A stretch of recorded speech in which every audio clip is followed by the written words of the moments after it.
शौकत मियाँ की बिरयानी की दुकान थी। लोग बड़े मजे से उनकी बिरयानी नोश फरमाते थे। वाह शौकत भाई, क्या जायका है। शुक्रिया भाईजान। बिरयानी का जायका अच्छा था, इसलिए उनकी आमदनी बहुत अच्छी होती थी। शौकत मियाँ हर महीने 20,000 रुपए अपनी अम्मी के हाथ में रख देते थे। बेटा, अब जब तुम्हारी आमदनी भी ठीक ठाक हो रही है, तो मैं सोच रही हूँ कि तुम्हारा निकाह करवा दूं। वैसे भी कब तक मैं तन्हा घर की और पूरे खानदान की जिम्मेदारियाँ उठाऊंगी। तुम्हारे निकाह के बाद तो नदीम का भी निकाह होगा। अरे अम्मी, मैं तो अभी भी बच्चा हूँ, आप कब भाईजान का ही निकाह करवाइए। ठीक है। अम्मी, आपको जो लड़की पसंद हो वो मुझे मंजूर है। ये हो ही ना बात, आपसे मुझे यही उम्मीद थी भाईजान। शौकत की अम्मी ने उसके लिए एक लड़की तलाश ली। सना तालीम याफ्ता थी और खाना भी जायकेदार बनाती थी। कुछ माह बाद शौकत और सना का निकाह हो गया और फिर सना ने घर की सारी जिम्मेदारियां संभाल ली। बेटा, तुम्हारे हाथों के खाने का जायका ही अलग है। हाँ भाभी जान, लेकिन बिरयानी में भाईजान का कोई हाथ नहीं पकड़ सकता। हाँ, वो तो है। अब उसका तो तब इल्म होगा जब मैं उनके हाथों की बिरयानी खाऊंगी। भाईजान, आज सबके लिए बिरयानी ले आना। ठीक है, ले आऊंगा। शौकत की बिरयानी मशहूर थी। जब भी वो बिरयानी बनाया करता था, बिरयानी की खुशबू आसपास फैल जाती थी और लोग खींचे चले आते थे। अरे भाई, बिरयानी तैयार है क्या? नहीं भाईजान, 10 मिनट और लगेगा। ठीक है, मैं यहीं खड़ा हूँ। खरीदार तो शौकत की बिरयानी का इंतजार किया करते थे। यहाँ तक सब कुछ दुरुस्त चल रहा था। ये अमजद मियाँ तो बैठे बिठाए मेरा कारोबार खा रहे हैं। मुझे कुछ तो करना ही होगा। मैं भी दाम गिरा देता हूँ। शौकत ने भी बिरयानी का दाम कम करके 80 रुपए कर दिए। रोज तो इसी दुकान से बिरयानी खाते हैं, चल आज उस नई दुकान से खाते हैं। ठीक है। कई खरीदार बस नया जायका चखने के लिए अमजद की दुकान में जाने लगे, लेकिन अमजद के हाथों में अलग ही जादू था। एक बार जो उसकी बिरयानी खाता, वो उसी की दुकान में वापस आया करता था। कल जो बिरयानी खाई थी ना, आज भी वही नोश फरमाएंगे। हाँ बिल्कुल, उस बिरयानी को भूलना मुमकिन नहीं है। आहिस्ते आहिस्ते शौकत के खरीदार कम होते जा रहे थे। शायद ये बस कुछ रोज की बात है। अमजद की दुकान नई है, इसलिए लोग वहाँ बिरयानी का जायका ले रहे हैं। कुछ रोज बाद मेरे खरीदार लौट आएंगे। शौकत ने खुद को ये बात समझाने की कोशिश की, लेकिन कारोबार का नुकसान उसे परेशान कर रहा था। अब घर पर भी वो अक्सर फिक्र में ही रहा करता था। क्या हुआ शौकत, तू इतना परेशान क्यों है? अब क्या बताऊं अम्मी, मेरी दुकान के बगल में एक और बिरयानी की दुकान खुल गई है। आहिस्ते आहिस्ते मेरे सारे खरीदार वहीं जा रहे हैं। ऐसा चलता रहा तो एक रोज मुमकिन है दुकान बंद करने की ही नौबत आ जाए। ऐसा कुछ नहीं होगा बेटा, अल्लाह मालिक है। मुमकिन है ये सिर्फ कुछ ही रोज की बात हो। मैं भी यही दुआ कर रहा हूँ अम्मी। शौकत परेशान था और ये बात पूरे खानदान को बुरी लग रही थी। उस रात सना ने शौकत से पूरा माजरा पूछा। तो अगर दाम कम करने की वजह से खरीदार दूसरी दुकान में जा रहे हैं, तो क्यों ना हम भी दाम कम करके देखें? और कम कैसे कर पाएंगे बेगम? बिरयानी की एक प्लेट बनाने की लागत ही 50 रुपए प्लेट की है और हम 80 रुपए में फरोख्त कर रहे हैं। मतलब सिर्फ 30 रुपए का मुनाफा है। अगर ये भी कम कर दिया तो घर का खर्च कैसे चलेगा? तो क्या हम बिरयानी बनाने के लिए इस्तेमाल होने वाली चीजें सस्ती नहीं खरीद सकते? बिरयानी में सबसे महंगा चावल है। तकरीबन बासमती चावल कैसे सस्ते मिल सकते हैं? अब मैं बासमती चावल को सादे चावल के साथ बदल तो नहीं सकता ना। अगर हम बासमती चावल को किसी और चीज के साथ बदले तो? मतलब मैगी की बहुत सारी जायकेदार चीजें बनती है। अगर हम मैगी की बिरयानी बनाए तो हमारी लागत भी कम हो जाएगी। मैगी बिरयानी, ये पहली मर्तबा सुना है। आजकल अलग चीजें ही फरोख्त होती हैं। एक मर्तबा कोशिश करके तो देखते हैं। ठीक है, वैसे भी अभी कुछ चल नहीं रहा है तो वही कर लेते हैं। अगले रोज शौकत ने रोजाना की तरह बिरयानी बनाई और इस मर्तबा उसने बासमती चावल के बदले मैगी डाले। मैगी की बिरयानी जल्दी बन गई और उसकी लागत भी कम थी, इसलिए शौकत ने दाम भी 50 रुपए कर दिए। बाहर बड़ी सी तख्ती भी लगा दी, मैगी बिरयानी 50 रुपए। ये मैगी बिरयानी क्या होता है? मैगी का इल्म है और बिरयानी का भी इल्म है, लेकिन मैगी बिरयानी आज तक नहीं खाई। चल वही नोश फरमाते हैं। हाँ हाँ। मैगी बिरयानी का नाम पढ़कर कई ग्राहक उसकी बिरयानी खाने पहुँचे। वाह वाह, बहुत अच्छी है। ऐसी मैगी बिरयानी मैंने कभी नहीं खाई। वो इसलिए क्योंकि ये मैगी नहीं, मैगी बिरयानी है। वाह भाई, ऐसा जायका कहीं नहीं चखा। शुक्रिया भाईजान। लोग शौकत की बिरयानी को बेहद पसंद कर रहे थे। उस रोज शौकत की दुकान पर खरीदारों का हुजूम लगने लगा। भाई, मैगी की बिरयानी तो चावल की बिरयानी से भी लाजवाब है। आज से हम रोज मैगी बिरयानी ही खाएंगे। शौकत खुशी खुशी घर आया और उसने ये खुशी की बात अपनी बेगम को बताई और वो भी खुश थी। उस माह शौकत की बहुत अच्छी कमाई हुई थी। महीने के आखिर में शौकत ने अपनी अम्मी को 40,000 रुपए दिए। इतना? हाँ अम्मी, सना की मैगी बिरयानी की तरकीब काम कर गई। दुगनी आमदनी होने लगी है। एक मर्तबा फिर शौकत खुश रहने लगा। उसकी मुश्किलें हल हो गई क्योंकि उसकी आमदनी में इजाफा होने लगा। मैगी बिरयानी मशहूर हो गई। सुनील और आसिफ दो दोस्त थे। वो दोनों एक ही गांव में रहते थे और एक साथ बांस काटने जाया करते थे। हमें जंगल के नीचे की जानिब जाना चाहिए। वहाँ बहुत सारे बड़े बड़े बांस के दरख्त हैं। लेकिन वहाँ जाने के लिए हमें दरिया पार करना होगा। लेकिन अगर आते वक्त नदी में बहाव ज्यादा रहा तो हम लौटेंगे कैसे? हम तभी उस जानिब जाएंगे जब दरिया का बहाव कम हो और जल्दी जल्दी बांस काट कर लौट आएंगे। ज्यादा लंबे बांस से ज्यादा पैसे हासिल होंगे, वो सोचो। ये भी ठीक है, तो कल ही चलते हैं। अगले रोज से सुनील और आसिफ निचले जंगलों में पहुँचे। यहाँ कितने मोटे मोटे बांस हैं और लंबे भी। सौदागर इनके बहुत अच्छे दाम देंगे। हाँ, उम्दा बांस पाकर दोनों बेहद खुश थे। वे लोग उन बांसों को अपने गांव ले आए। बहुत खूब, बहुत अरसे बाद ऐसे बांस देखे हैं। अब इनके दाम भी अच्छे लगाना। हाँ हाँ, एक बांस के 200 रुपये। तुम दोनों 5 बांस लाए हो, इनके हुए 1000। 1000 पाकर दोनों बेहद खुश थे। वो पैसे दोनों ने आपस में बांट लिए। रोज छोटे छोटे बांस से सिर्फ 300 रुपये की कमाई होती थी, आज 500 रुपये की। अब तो हम जंगल के निचले हिस्से में ही जाया करेंगे। हाँ हाँ। उस रोज से वो दोनों दरिया पार करके ही बांस लाया करते थे और सौदागर भी उन्हें अच्छे पैसे दिया करता था। एक सुबह दोनों दोस्त जाने के लिए निकले। भाई, अम्मी ने फरमाया है कि बाजार से कुछ चावल और मसाले लाने हैं और मुझे पनीर भी लेना है। तो चल कब्ल बाजार चलते हैं, फिर वहाँ से दरिया पार जाएंगे। हाँ, दोनों काम एक साथ हो जाएगा। दोनों बाजार पहुँचे और उन्हें जो जो सामान लेना था उन्होंने खरीद लिया। देख दोस्त, कितना ताजा पनीर मिला है। आज रात तो मेरी दावत है। मैं भी आऊंगा नोश फरमाने। आ ना, तुझे कभी मना किया है क्या? चल अब दरिया पार चलते हैं।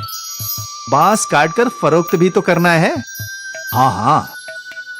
और वो दोनों निचले जंगल की जानिब बढ़ गए।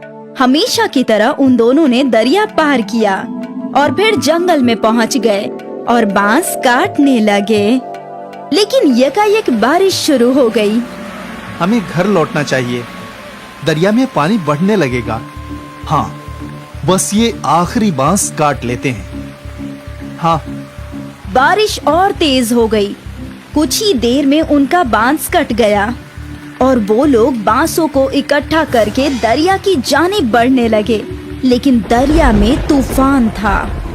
दरिया में पानी बहुत ज्यादा है दोस्त, इतने उफान में दरिया पार करना वाजिब नहीं होगा। हाँ, हम कुछ देर जंगल में इंतजार करते हैं। हाँ, उस जानिब जो गुफा है वहीं इंतजार कर लेते हैं। दोनों गुफा की जानिब गए। गुफा में कब्ल ही कुछ सूखी लकड़ियां थी। इनको जला देता हूँ, थोड़ी गर्मी रहेगी। आसिफ ने जो सामान खरीदा था उसमें माचिस भी था। आसिफ ने उन सूखी लकड़ियों को आग लगा दी और दोनों दोस्त आग सेकने लगे। बहुत भूख लगी है यार, मुझे भी। सुन, हम कुछ बना लेते हैं। वैसे भी थोड़ा बहुत राशन तो है ही हमारे पास, लेकिन हम बनाएंगे कैसे? हमारे पास बर्तन तो है नहीं।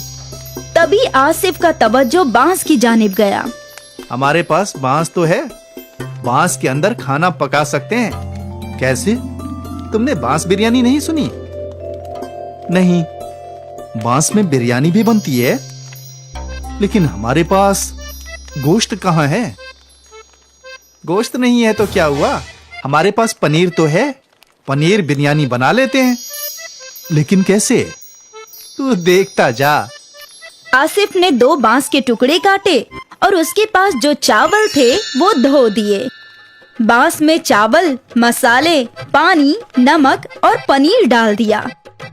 फिर बांस के एक जानिब दरख्त के पत्तों को भरकर बांस को बंद कर दिया और फिर उन सबको अच्छे से हिलाकर जलती हुई आग में रख दिया। अब बस 20 मिनट में हमारी बांस बिरयानी तैयार हो जाएगी। देखते हैं। बांस आग में अच्छे से सिकने लगा और जब बांस पूरी तरह से जल गया तो बहुत ही मीठी मीठी खुशबू गुफा में फैल गई। मालूम होता है बिरयानी तैयार हो गई है दोस्त।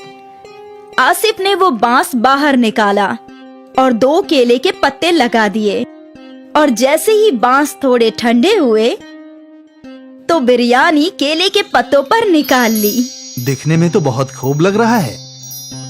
अब जैसी भी हो, भूख लगी है, खाते हैं। चल। दोनों ने बिरयानी चखी और दोनों मुतमईन हो गए और फिर दोनों बड़े मजे से बांस बिरयानी खाने लगे। भाई, तू तो ऐसी लाजवाब बांस बिरयानी बनाता है ना कि क्या बताऊं। शुक्रिया। तुझे तो ये बिरयानी फरोख्त करनी चाहिए दोस्त। कहाँ मेहनत मजदूरी कर रहा है। इस बिरयानी को मशहूर होने में वक्त नहीं लगेगा। वाकई। हाँ, तू कहे तो साथ में ढाबा खोलते हैं। हाँ हाँ, क्यों नहीं। जब बारिश रुकी, दरिया का पानी कम हुआ तो दोनों दोस्त सारे बांस लेकर अपने गांव आ गए। लेकिन आज उन्होंने बांस फरोख्त नहीं किए। अगले रोज आसिफ और सुनील ने गांव के चौराहे पर अपनी दुकान लगाई। गांव वाले हैरत में थे कि आखिर ये लोग बांस में क्या फरोख्त कर रहे हैं। अरे बेटा, ये क्या है? ये बांस बिरयानी है चाचा, पनीर की। बांस बिरयानी? जरा हमें भी खिलाओ। गांव के लोगों ने पहली मर्तबा बांस बिरयानी चखी। अरे वाह, क्या खूब जायका है आसिफ भाई। ऐसी बिरयानी जिंदगी में नहीं खाई। मजा आ गया। आसिफ और सुनील की बांस बिरयानी गांव में मशहूर हो गई। खरीदार कतार में खड़े रहकर बांस बिरयानी खाने लगे। आसिफ और सुनील की आमदनी में कई गुना इजाफा हो गया। और फिर क्या था, सुनील और आसिफ ने मजदूरी छोड़कर बांस बिरयानी फरोख्त करना शुरू कर दिया। वो लोग दिन दोगुनी और रात चौगुनी तरक्की करने लगे। दूर दूर से लोग बांस बिरयानी खाने के लिए आने लगे और देखते ही देखते उनका गांव में बहुत बड़ा रेस्टोरेंट बन गया और दोनों अमीर बन गए। सोचा नहीं था कि कभी ये सब भी होगा।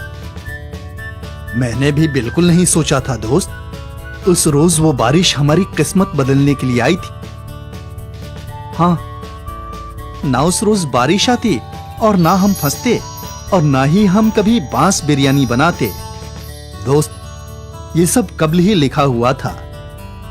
ऊपर वाला कब्ल ही सबकी किस्मत लिख देता है। हम तो बस मोहरे हैं जो उसकी राह पर चलते हैं। बिल्कुल, बांस बिरयानी ने आसिफ और सुनील की किस्मत बदल दी और उन दोनों को जिंदगी का बहुत बड़ा सबक मिला। परेशानियों से ही नए रास्ते हासिल होते हैं और न जाने कब किस्मत कौन सा मोड़ ले ले। अब्दुल मियाँ के इंतकाल के बाद उनके तीनों बच्चे यतीम हो गए। अब उनके सर पर वालिद का साया नहीं था। अब क्या होगा, कैसे हमारा घर चलेगा? दो जवान बेटियों की शादी करनी है। या अल्लाह, कुछ तो रहम कर। अम्मी, अब हमें ही बाहर जाकर काम करना होगा। लेकिन तू क्या काम कर सकती है? मुझे तो बस एक ही काम अच्छे से आता है, खाना बनाना। क्यों ना हम एक बिरयानी सेंटर खोल ले? लेकिन उसमें तो बहुत पैसे लगेंगे आपा। पैसों की फिक्र मत करो, मेरे ये गहने कब काम आएंगे। और बस एक बार सब ठीक हो जाए तो तुम तीनों इसे मिलकर छुड़ा लेना। लेकिन अम्मी, अब्बा ने ये आपके लिए खरीदे थे। बेटा, मेरी पहली जिम्मेदारी तुम सब हो। जेवर का क्या है, वो तो वापस मिल ही जाएंगे। ठीक है। शिफा ने अपनी अम्मी के जेवर ले लिए और उन्हें गिरवी रखकर उसे 20,000 रुपए मिले। उन पैसों से उन लोगों ने एक छोटा सा ठेला खरीद लिया और तीनों भाई बहन मिलकर उस ठेले पर काम करने लगे। ले लो गर्मा गर्म बिरयानी, जायका ऐसा कि उंगलियां चाटते रह जाओगे। ले लो गर्मा गर्म बिरयानी। कई लोगों ने उनके ठेले की बिरयानी चखी और सभी को वो बिरयानी अच्छी लगी। वाह, क्या बिरयानी है! हमने कभी इतनी लजीज बिरयानी नहीं खाई। हाँ, बहुत अच्छी बिरयानी है। शुक्रिया भाईजान, ये हमारी अम्मी का नुस्खा है, हमारी अम्मी की स्पेशल बिरयानी। बहुत अच्छी है। और देखते ही देखते उनका बिरयानी का ठेला चल पड़ा। अब लोगों की भीड़ लगने लगी। मुझे 2 बिरयानी पार्सल देना। ठीक है। मुझे भी दे दो। अब नदीम को लोगों को बुलाने की जरूरत नहीं थी। ठेले पर इतनी भीड़ रहती थी कि तीनों भाई बहन मिलकर ऑर्डर दिया करते थे। ये लीजिए आपका ऑर्डर। ये आपका। ये आपका। 1 माह बाद शिफा अपने कमाए हुए रुपए गिन रही थी। ये लीजिए अम्मी, इस माह का मुनाफा 20,000 रुपए। क्या? आपने सही सुना, 20,000 रुपए। इतने सारे पैसे? हमारी बिरयानी लोगों को बहुत पसंद आती है। ग्राहकों की हमेशा भीड़ लगी रहती है अम्मी। या अल्लाह, तेरा लाख लाख शुक्रिया। तूने मेरे बच्चों को कामयाबी अता फरमाई। शुक्रिया। अम्मी, अगले माह ही आपके जेवर छुड़वा लेंगे हम, इंशाल्लाह। आज शिफा का खानदान बहुत खुश था। उनके अब्बा के इंतकाल के बाद पहली मर्तबा उनके घर में कुछ अच्छा हो रहा था। तीनों भाई बहनों ने अपनी मेहनत जारी रखी और दिन दुगनी और रात चौगनी तरक्की करने लगे। ये सब हम तीनों की इत्तिहाद की वजह से हो रहा है। बिल्कुल आपा। और हम हमेशा एक ही रहेंगे। हाँ, हमेशा। कुछ माह में तीनों ने ठेले से होटल बना लिया। नदीम काउंटर पर बैठा करता और शिफा और सना बिरयानी पकाया करती। नदीम भाई, वही जायका है, ठेले वाला। बिल्कुल, यही तो हमारी अम्मी का नुस्खा है। भाईजान, जायका कभी नहीं बदलेगा। लोग अक्सर इनकी बिरयानी के जायके की तारीफ किया करते थे। धीरे धीरे इन्हें दावत के केटरिंग के कॉन्ट्रैक्ट्स भी मिलने लगे। भाई, मेरे घर कल एक दावत है, 100 लोगों की बिरयानी चाहिए। जी बिल्कुल, मिलेगी ना। लेकिन वही जायका चाहिए जैसा हम यहाँ खाते हैं। बिल्कुल वही जायका रहेगा। आप बेफिक्र होकर ऑर्डर दे जाइए। तीनों भाई बहन बहुत खुश थे कि उनका कारोबार बड़ा होता जा रहा था। फिर एक दिन क्या हुआ, ये ऑर्डर अब तक गया नहीं। वो कादरी साहब के घर निकाह था, लेकिन किसी वजह से वो निकाह टूट गया, तो अब ये खाना नहीं जाएगा। या अल्लाह, बहुत बुरा हुआ। तुम एक काम करो, ये खाना गरीबों को खिला दो, कम से कम कादरी साहब को दुआ मिलेगी। ठीक है आपा। अपनी बड़ी बहन के कहने पर नदीम ने सारी बिरयानी फकीरों में बांट दी, लेकिन उसका मन नहीं था। जब वो होटल लौटा तो सना वहीं थी। आपा कहाँ है? वो तो घर गई है। मुझे समझ में नहीं आ रहा कि आपा ने इतनी सारी बिरयानी गरीबों में बांटने को क्यों कहा। क्या बोल रहे हो तुम? सना आपा, आज कादरी साहब के घर पर निकाह था, तो उन्होंने 300 लोगों की बिरयानी ऑर्डर की थी, लेकिन किसी वजह से उनके घर का निकाह टूट गया, तो बिरयानी बच गई थी। मैं सोच रहा था कि हम वो बिरयानी बेच देंगे, लेकिन आपा ने बोला कि सारी बिरयानी गरीबों में बांट दो। ये तो सही फैसला नहीं हुआ। हम उस बिरयानी से भी कमा सकते थे ना आपा। हाँ बिल्कुल, हमारी आपा बहुत नेक दिल हैं, इसलिए उन्होंने सोचा होगा कि जब हमें बिरयानी के पैसे मिल गए हैं तो क्यों ना बिरयानी गरीबों में बांट दी जाए, और उन्हें दुगने मुनाफे का ख्याल आया ही नहीं होगा। हो सकता है। तभी शिफा वहाँ आई और सना और नदीम ने अपनी गुफ्तगू बंद कर दी। सारी बिरयानी गरीबों में बांट दी ना? हाँ हाँ बिल्कुल। कम से कम कादरी साहब को दुआएं मिले, अभी उन्हें दुआओं की खास जरूरत है। जी। सना और नदीम अपनी बड़ी बहन के फैसले से मुत्ताफिक नहीं थे।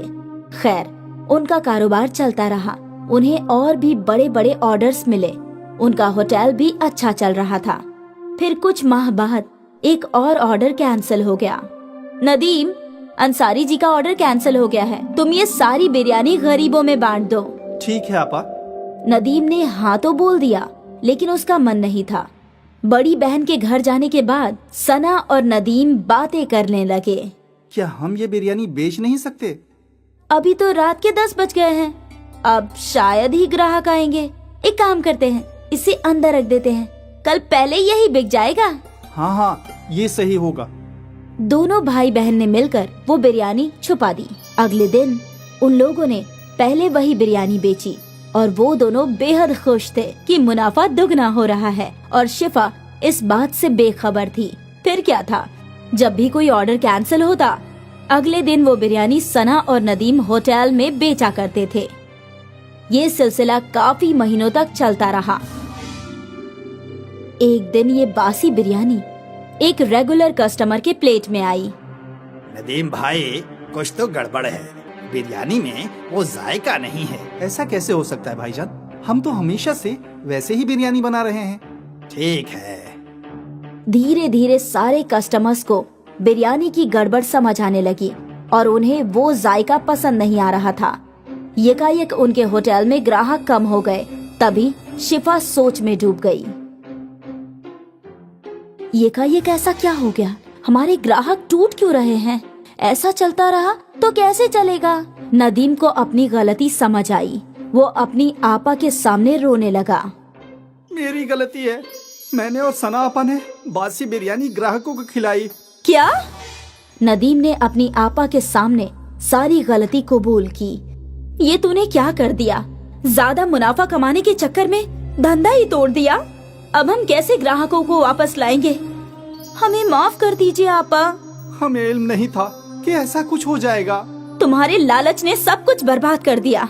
तीनों सोचने लगे कि अब वो लोग क्या कर सकते हैं, और फिर अगले दिन शिफा को एक तरकीब सूझी। शिफा ने एक तख्ती लिखवाई, हमें माफ कर दीजिए, हमारी गलती की वजह से आपको बासी बिरयानी खानी पड़ी, हम शर्मिंदा हैं, इसलिए अगले 1 हफ्ते तक हम सबको मुफ्त में बिरयानी खिलाएंगे। ये तख्ती शिफा ने होटल के बाहर लगा दिया। कस्टमर्स ने तख्ती पढ़ी और वो मुफ्त की बिरयानी खाने होटल आ गए, और एक बार फिर उन्हें ताज़ी बिरयानी का जायका पसंद आने लगा। ये तो बिल्कुल पहले जैसी है। हाँ हाँ, मजा आ गया। भले ही उनको 1 हफ्ते मुफ्त की बिरयानी खिलानी पड़ी, लेकिन उनकी मुश्किल का हल निकल गया। उनके ग्राहक लौट आए और सना और नदीम को समझ में आ गया कि लालच बुरी बला है। एक बार फिर अम्मी की बिरयानी चल पड़ी। नितुंजी नाम का एक गांव था, जहां पर अनिल नाम का आदमी पकौड़े बेचा करता था। अनिल अपनी बीवी निशा के साथ रहा करता था। ठीक अनिल के पकौड़े की दुकान के सामने कुलदीप नाम के आदमी ने चाय और शहर की मशहूर ओरियो बिस्किट बेचना शुरू किया था। कुलदीप और अनिल एक दूसरे से जलते थे। एक दिन कुलदीप और अनिल रास्ते में मिले। अरे भाई अनिल, पकोड़े कैसे बिक रहे तुम्हारे? अरे भाई तुम्हें क्या बताऊं, जब से तुम ये शहर की ओरियो नाम की बिस्किट लेकर आए हो ना, तब से सबको चाय के साथ इसी को खाना है। अब क्या बताओ अनिल भाई, धंधा तो मेरा भी अच्छा नहीं चल रहा है। कभी आपके पास ज्यादा ग्राहक हो जाते हैं, कभी मेरे पास। एक काम कीजिए, आप आपके पकोड़ों को बेचना बंद कर दीजिए। अरे कैसे बात कर रहे हो भाई, मेरी दुकान तुमसे पहले शुरू हुई थी, इसलिए तुम अपनी दुकान बंद करो। मैं अपनी दुकान नहीं बंद करूंगा।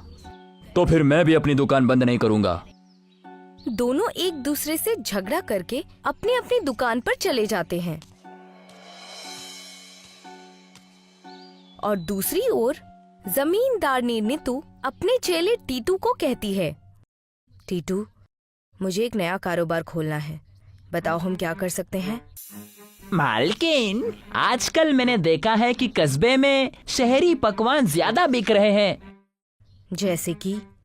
जैसे कि मैंने सुना है कि मैगी नाम का कोई पकवान बहुत ज्यादा बिक रहा है कस्बे में, लजीज भी होता है। अगर ऐसा है तो कल से हम वो मैगी ही बेचेंगे, वो भी लजीज बनाने वाली केमिकल को डालकर।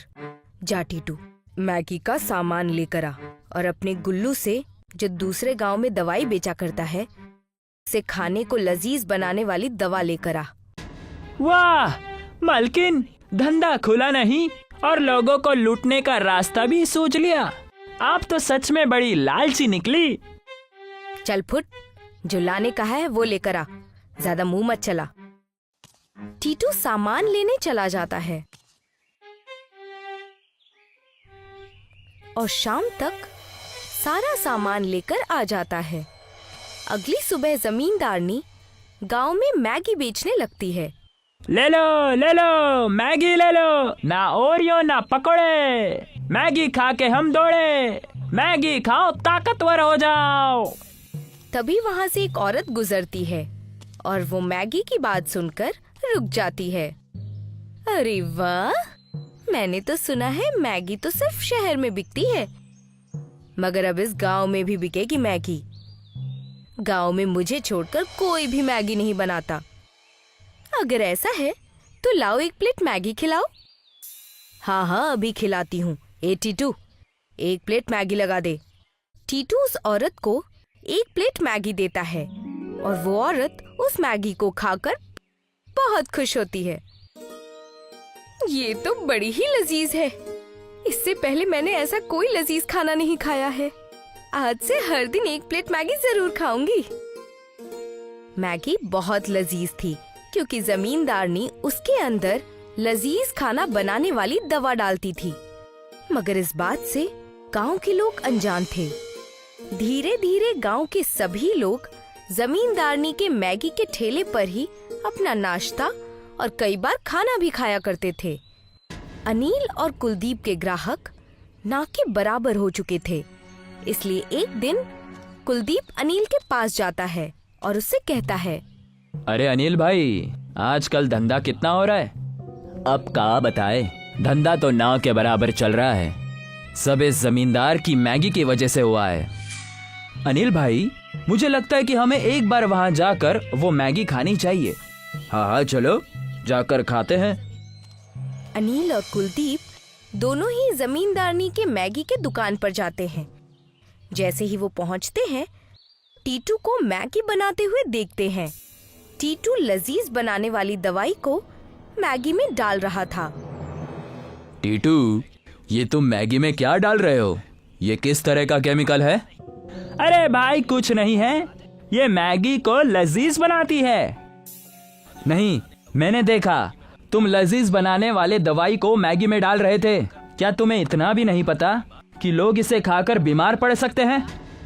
तभी वहाँ पर जमींदारनी आ जाती है और वो उनसे कहती है, हाँ तो डाल रहे हैं हम वो दवाई, इससे तुम्हें क्या? लेकिन ये गलत है। हाँ तो क्या? मैं इस गांव की सबसे अमीर औरत हूँ, मेरा कोई कुछ नहीं बिगाड़ सकता। जाओ, जो करना है करो। सबको यही लगेगा कि तुम दोनों का धंधा ठप हो गया है, इसीलिए मुझ पर इल्जाम लगा रहे हो।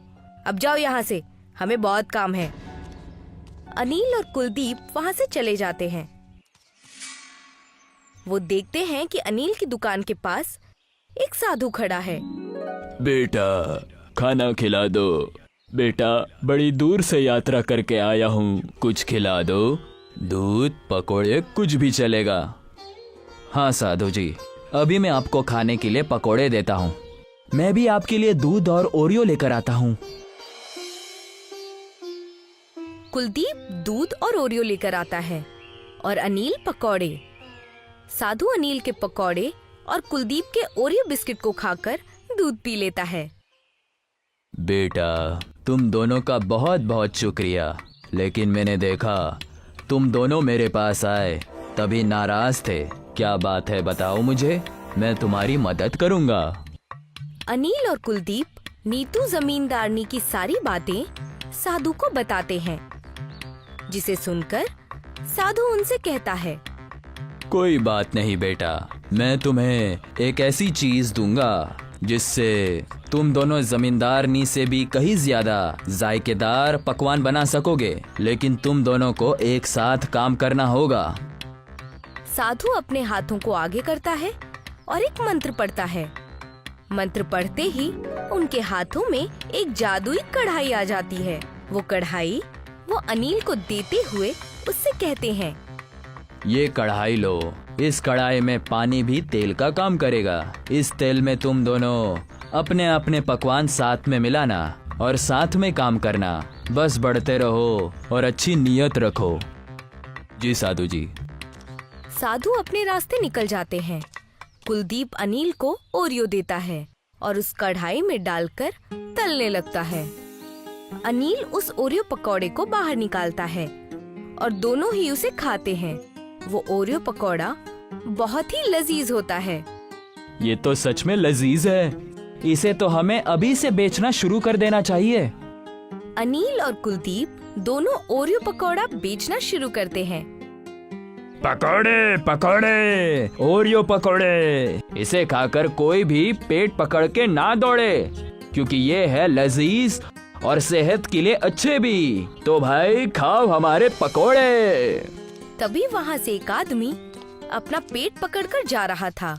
वो ओरियो पकौड़े सुनकर रुक जाता है और कहता है, अरे ये क्या है भाई, ओरियो पकौड़े पहले कभी तो नहीं सुने। अरे सुने नहीं है तो खा कर देख लो। और हाँ भाई, तुम ये पेट पकड़ कर क्यों बैठे हो? अबे क्या बताओ भाई, पेट में बहुत दर्द हो रहा है। कस्बे में बहुत लोगों को ये दिक्कत हो रही है और मुझे समझ में नहीं आ रहा है कि मैं ये ओरियो पकोड़े खाऊं या नहीं खाऊं। खा के देख लो, क्या पता तुम्हारे पेट का दर्द भी ठीक हो जाए। पकवान है कि दवाई? लाओ खा कर देखता हूँ, एक दो खिला दो। कुलदीप उस आदमी को एक प्लेट ओरियो पकौड़े खाने के लिए देता है।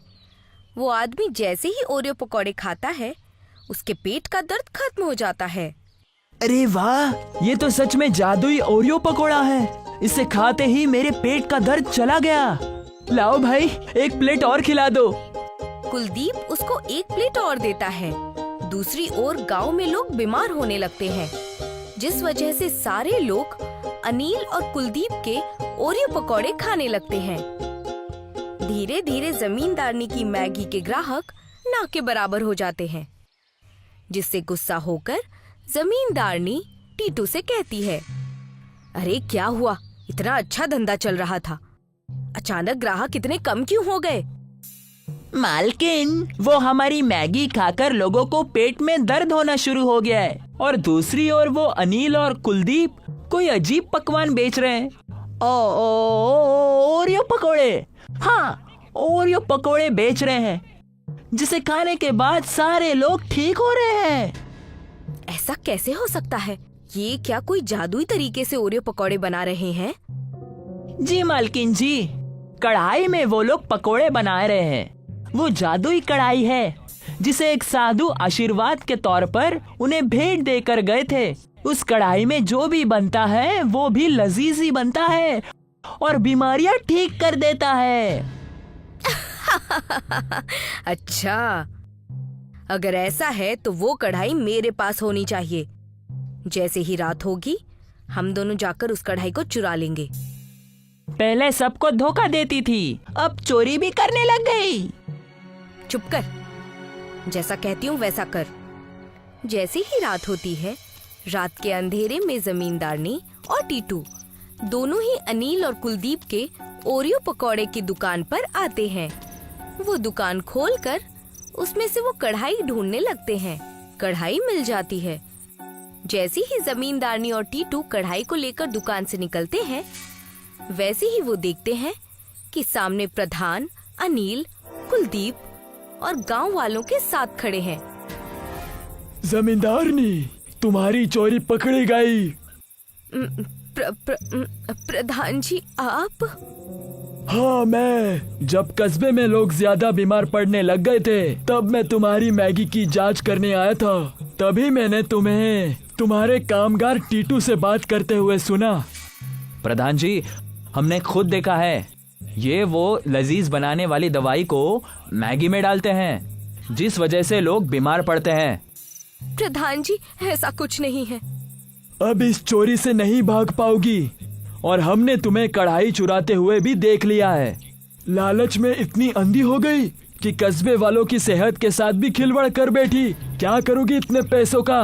क्या मरने के बाद 1 रुपए का सिक्का भी साथ लेकर जाओगी? तो किस बात का इतना लालच? तुम्हें और तुम्हारे कामगार दोनों को इस कस्बे से निकाला जाता है। चले जाओ और कभी अपनी शक्ल मत दिखाना। प्रधान और गांव वाले नीतू जमींदारनी और उसके कामगार टीटू को गांव से बेदखल कर देते हैं और अनिल और कुलदीप के ओरियो पकौड़े पूरे गांव में मशहूर हो जाते हैं।